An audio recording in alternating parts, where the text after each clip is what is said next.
In today's video, I'm going to teach you how to change the time zone on Smartsheet, a powerful tool that helps streamline project management and collaboration. Whether you're working with an international team or moving across time zones, setting the correct time zone ensures your schedules and deadlines align perfectly with your current location. To get started, let's first log into your Smartsheet account. Make sure you have your username and password ready, especially if you haven't logged in before. Once you've logged in successfully, you'll find yourself on the dashboard, where all your projects and sheets are easily accessible, confirming that you're in the right place. Now, let's move on to tailoring your settings. Look towards the bottom left corner of your screen.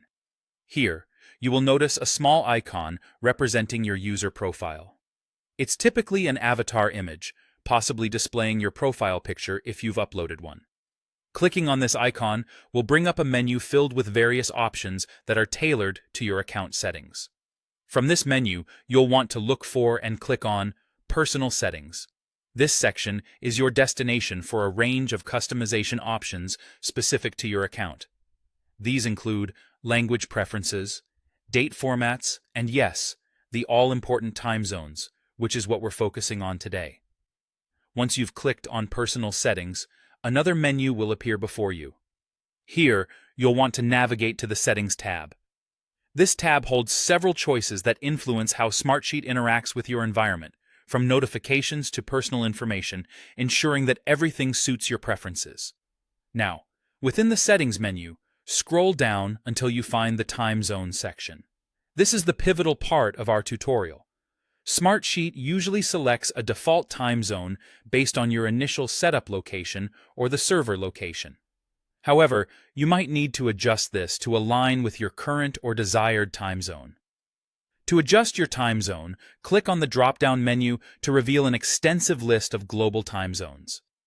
It's quite a comprehensive list, so take your time to locate and select the option that best aligns with your current geographical location or your preferred location for the projects you're working on. Finally, after making your selection, remember to click the Save button. This step is absolutely crucial as it ensures your new time zone settings are stored and applied to your account. You wouldn't want all your efforts to go to waste by skipping this step. Once you've clicked Save, your Smartsheet calendar and any time-related functions will be updated to reflect the new time zone. This keeps you and your team synced up and on schedule. And there you have it. You've successfully changed your time zone settings in Smartsheet. Now, you can enjoy a smoother, more seamless workflow no matter where you or your team members are located. Thank you for watching, and happy organizing.